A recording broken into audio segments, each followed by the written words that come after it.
সেই স্কলারশিপটা পাবেন না না পাবেন সেটা যাচাই করার জন্য এই সিএসসি এক্সাম, তা নাহলে কিন্তু আপনার সিএসসি ম্যাথ এক্সামটা একটু খারাপ হয়ে যেতে পারে।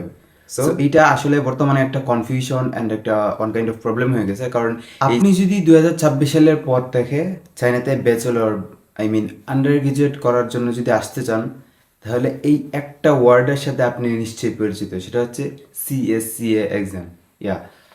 আপনি যদি চায়নার ইউনিভার্সিটিগুলোতে, পাবলিক ইউনিভার্সিটিগুলোতে স্কলারশিপ নিয়ে পড়তে চান, তাহলে সিএসসি এক্সাম আপনাকে দিতেই হবে। সো এইটা আসলে বর্তমানে একটা কনফিউশন অ্যান্ড একটা ওয়ান কাইন্ড অফ প্রবলেম হয়ে গেছে, কারণ এই সিএসসি এক্সাম সম্পর্কে আমাদের বাংলাদেশিদের কারো কোনো ধারণা নাই বা না থাকারই কথা, কারণ যেহেতু এটা একটা চাইনিজ এক্সাম সিস্টেম। সো আজকের ভিডিওতে মূলত কথা বলবো যে সিএসসি এক্সামটা কি, এটার সিলেবাস কি, এটা কিভাবে প্রিপারেশন নেবেন, এবং অফিসিয়াল সিলেবাস এবং কয়েকটা প্রশ্নের স্যাম্পলও আমি কমেন্ট বক্সে দিয়ে দিব। সো আজকের ভিডিওটা খুবই important. Let get start. Okay, firstly CSC এর এটা মিনিং হচ্ছে চায়না স্কলাস্টিক কম্পিটেন্সি অ্যাসেসমেন্ট।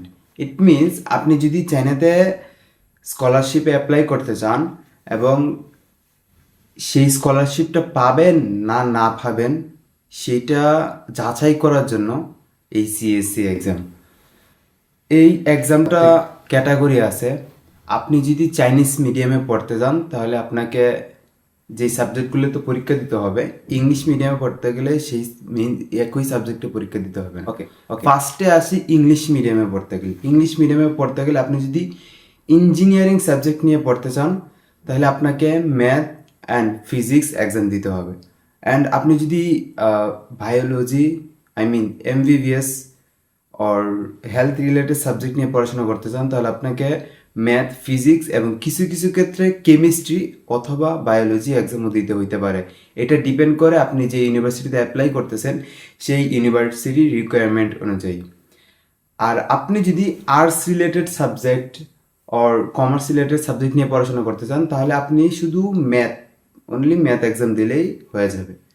ওকে, এখন কথা হচ্ছে চাইনিজ মিডিয়ামে পড়তে গেলে কী কী লাগবে। চাইনিজ মিডিয়ামে পড়তে গেলে আপনাকে চাইনিজ মিডিয়ামে প্রফেশনাল চাইনিজ নামে আলাদা একটা সাবজেক্টে আপনাকে এক্সাম দিতে হবে। সো এইগুলো সম্পর্কে ডিটেলস ইনফরমেশন দেখতে চাইলে বা জানতে চাইলে আমি ডিসক্রিপশন বক্সে অফিসিয়াল ওয়েবসাইটের লিঙ্ক দিয়ে দিচ্ছি www.csca.cn। সো সেখানে আপনারা ভিজিট করলে আরও বিস্তারিত জানতে পারবেন। এখন কথা হচ্ছে সিলেবাস। এটা সিলেবাস কীরকম বা আপনারা কীভাবে কোন সিলেবাসের উপর ডিপেন্ড করে আপনার প্রিপারেশন নেবেন। সো আমি ডেসক্রিপশন বক্সে সিলেবাসটাও দিয়ে রাখছি, প্রত্যেকটা সাবজেক্টের সিলেবাস আমি দিয়ে রাখছি বা রাখবো, বা আপনার অফিসিয়াল ওয়েবসাইটে গেলেও কিন্তু আপনার সিলেবাসটা পেয়ে যাবেন। এখন কথা হচ্ছে আপনারা কিভাবে প্রিপারেশন নেবেন, স্পেশালি বাংলাদেশি পার্সনরা। এখন আমি এখানে আপনাদের সাথে কিছু টিপস শেয়ার করবো। আমি সিএসসি এক্সাম দিয়েছি, সো আমি এখন আপনাদের সাথে ওই টিপসগুলোই শেয়ার করবো যে কীভাবে প্রিপারেশন নিলে আপনি সিএসসি এক্সামে ভালো করতে পারবেন এবং ভালো একটা মার্ক করতে পারবেন, যেটা আপনার ভালো একটা স্কলারশিপ পাওয়ার জন্য অনেক হেল্প করবে। ফার্স্টে সেটা হচ্ছে আপনি যদি অনলি ম্যাথ এক্সাম দেন তাহলে আমার যে টিপসটা বা পরামর্শটা সেটা হচ্ছে আপনি এইচএসসির যে ম্যাথ বইটা, general math and higher math, দুইটা বই, not only general math and higher math. যদিও আপনি মানবিকে পড়াশোনা করছেন হয়তো হায়ার ম্যাথ সম্পর্কে আপনার ধারণা কম থাকতে পারে বা না থাকতে পারে, কিন্তু আপনাকে হায়ার ম্যাথের যেই ইম্পর্টেন্ট কিছু অধ্যায় আছে like calculus, function and vector and trigonometry, এইগুলা কিন্তু এই রিলেটেড কোয়েশ্চেন কিন্তু আপনার সিএসসি এক্সামে থাকবে।